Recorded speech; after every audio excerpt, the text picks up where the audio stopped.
It's time to be fit and healthy dito po sa Pinoy MD. Happy and healthy Saturday morning. Ako po ang inyong kaagapay sa kalusugan, Connie Season. At mamaya, makakasama rin po natin ang ating pinagkakatiwalaang doktor ng bayan. Walang iba kundi si Dr. Oy Balburias, ang ating health and wellness doctor para sagutin naman ang inyong mga ipinadalang katanungan tungkol sa inyong kalusugan. Abangan yan sa pagbabalik ng Pinoy MD dahil basta usapin pang kalusugan, ito ang legit. Sa CCTV footage na ito, makikita ang isang truck na binabaybay ang Kabangahan Road. Hindi na isara ang likurang pinto nito dahilan para humampas ito sa motorsiklo sa kabilang linya. Buti na lang at nakaiwas ang rider. Pero dahil nawalan pa rin siya ng kontrol, ay sumemplang pa rin siya at ang kanyang angkas. Kamusta na kaya ang lagay ng dalawa? Abangan mamaya. Madalas na inaayawan ng mga chikiting ang gulay na ito dahil sa kanilang itsura at lasa. Yan ang maladaliri at malapot na okra. Pero ang okra, posible na makatulong sa high blood at diabetes at iba pang sakit? Totoo nga ba ito? Alamin mamaya mula sa eksperto.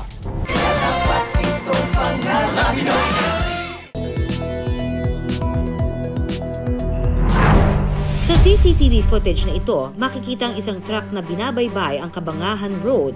Hindi na isara ang likurang pinto nito dahilan para humampas ito sa motorsiklo sa kabilang linya. Buti na lang at nakaiwas ang rider. Pero dahil nawalan pa rin siya ng kontrol, ay sumemplang pa rin siya at ang kanyang angkas. Kamusta na kaya ang lagay ng dalawa?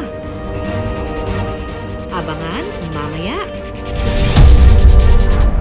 Samantala, narito muna ang ating health and wellness doctor na si Dr. Oy Balburias para sagutin na nga po ang mga ipinadala ninyong katanungan sa ating Facebook page. Good morning sa iyo, Doc Oy. Good morning, Connie, at good morning po sa ating mga kapuso. First question for you, Doc Oy. Totoo bang nakakababa ng presyon ang pagpapamasahin ng paa sa gabi? Nako, ang tanong na yan galing kay Eliza Jimenez.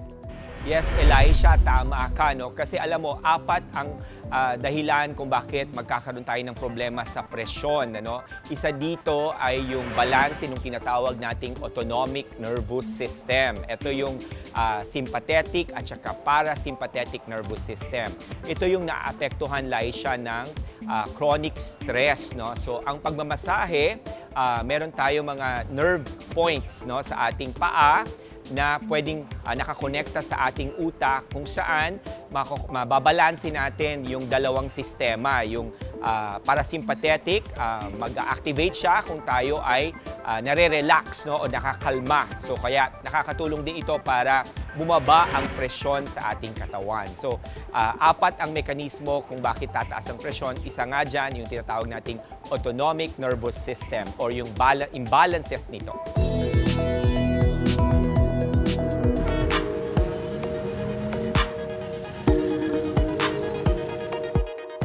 Ang angkas sa motorsiklo, isang grade 12 student sa Kabangahan, Cebu, na pauwi na raw noon mula sa eskwelahan. Maayos naman po yung pagtakbo ng motor. Nakita ko po yung tailgate na papunta sa amin. Nataranta po talaga kami ng driver. Baka po kasi, nag-alala kami, baka po kasi matamaan po kami ng tailgate. Sa bilis nga raw ng pangyayari, hindi na siya nakakapit hanggang sa tuluyang sumemplang. Ang tiyahin niyang si Gengs, idinetali ang nangyari sa pamangkin.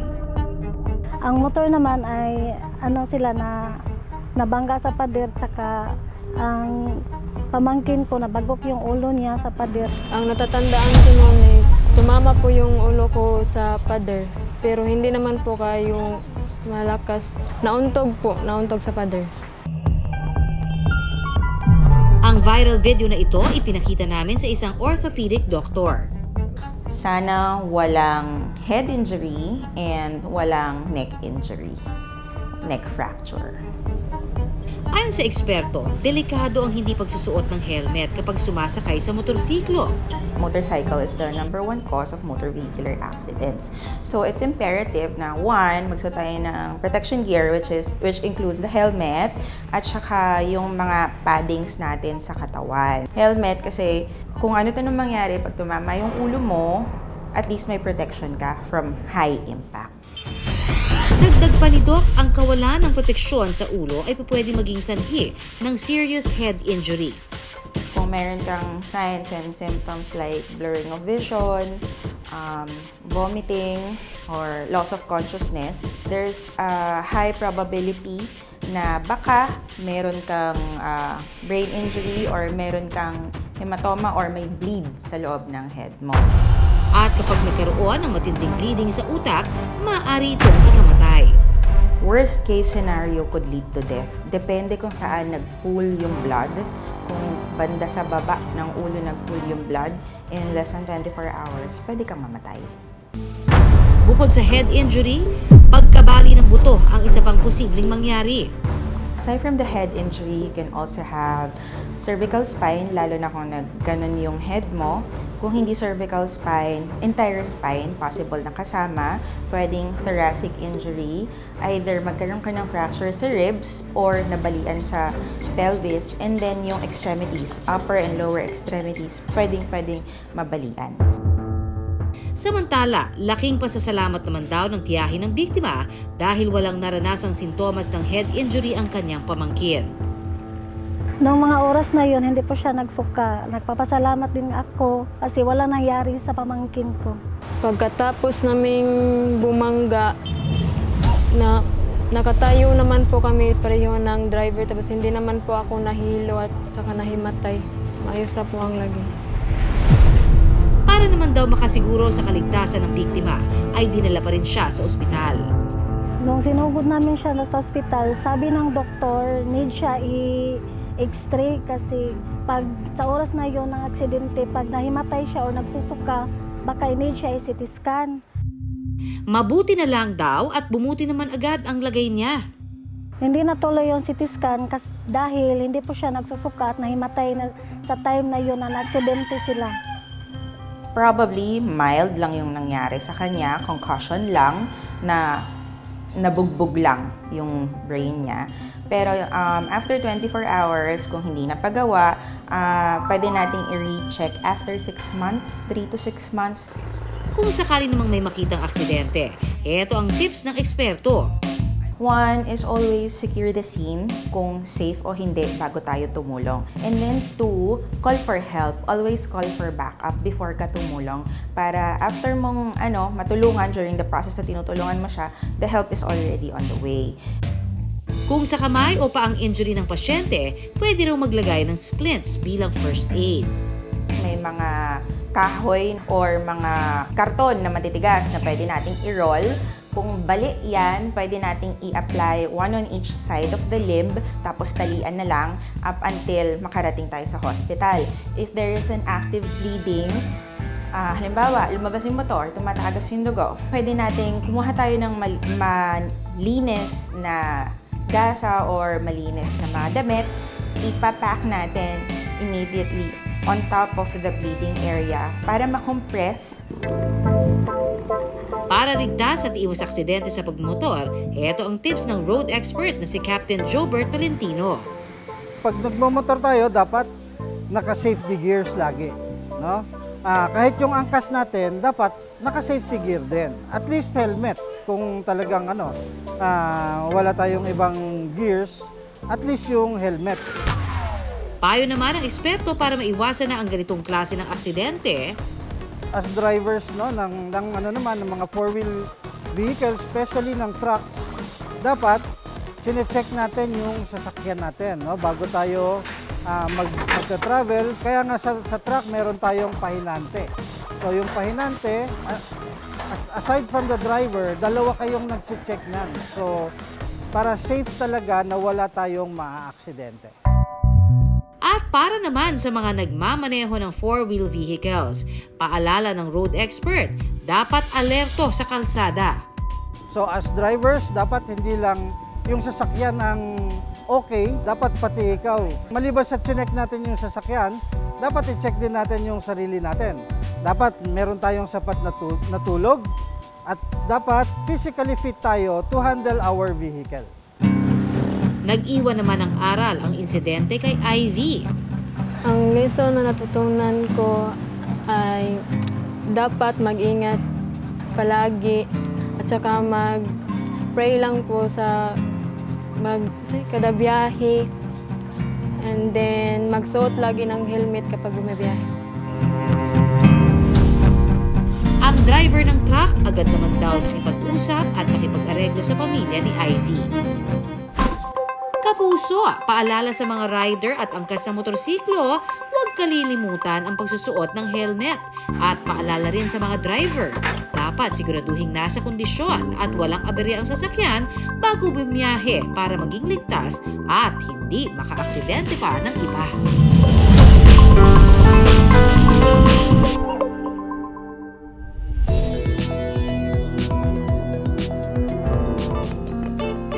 Madalas na inaayawan ng mga chikiting ang gulay na ito dahil sa kanilang itsura at lasa.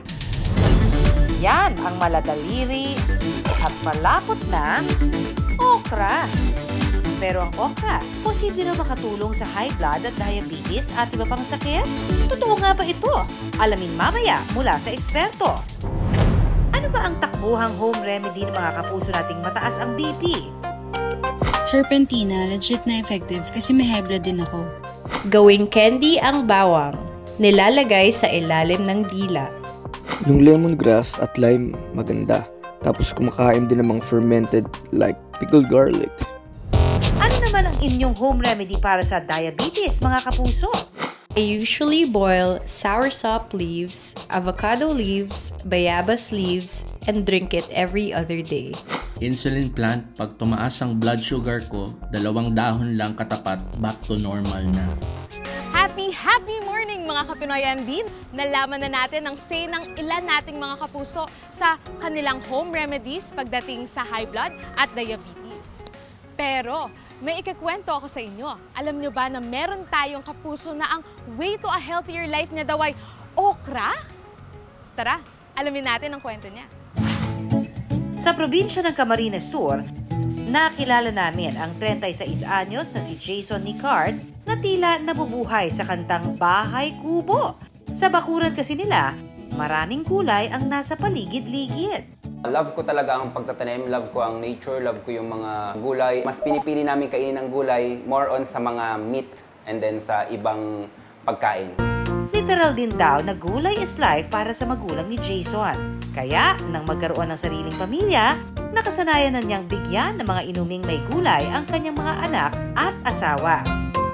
Isa na rito ang okra-infused water o tubig na may ibinabad na okra. Natutunan to ng aking ina mula sa kanyang ama na-apply ko din sa sarili ko at hanggang ngayon ay ina-apply ko sa mga anak ko. Ito raw ang naging solusyon ni Jason para mawala ang ubo ng kanyang anak. Dok, totoo ba na nakakatulong daw ang okra para sa ubo? Cough syrup yarn?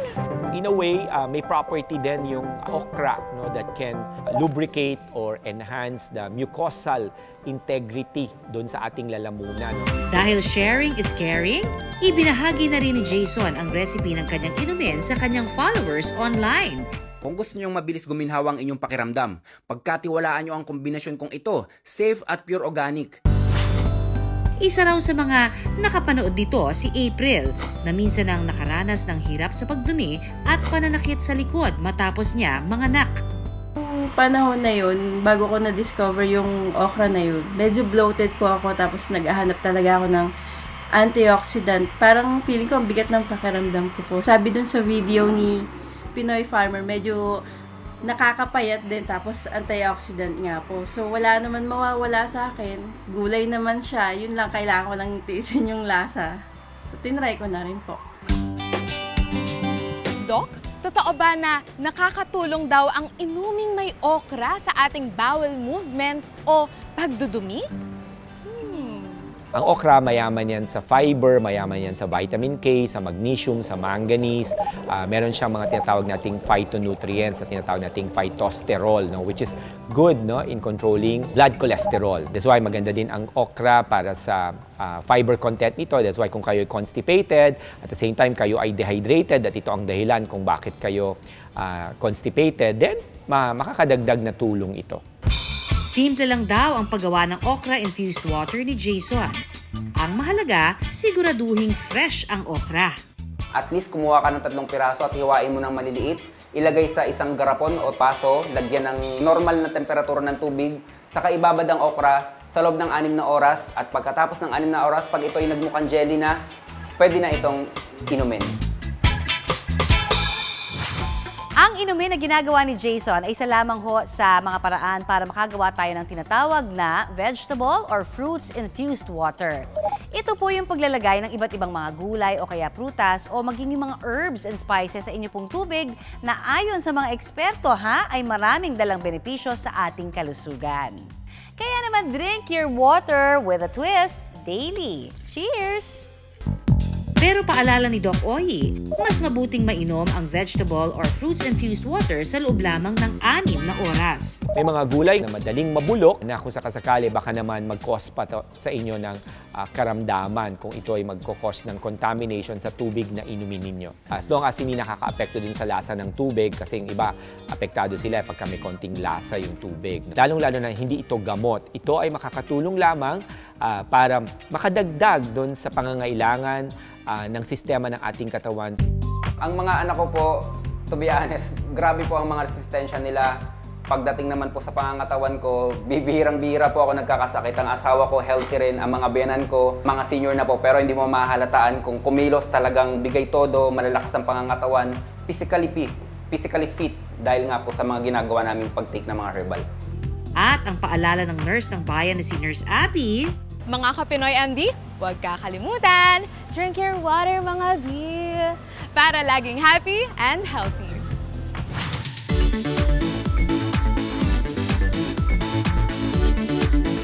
Mundi man sa inyong paningil ang mga gulay na pupwedeng kainin at inumin, may benepisyo pa ring sari-sari na malaki ang tulong sa kalusugan natin. Kung gusto niyo po lagi maging updated sa mga usaping pangkalusugan, lagi po kayong tumutok sa Pinoy MD Facebook page. Ganon din po sa Facebook page naman ng GMA Public Affairs, maging sa kanilang YouTube channel. Ako po ang inyong kaagapay sa kalusugan, Connie Season.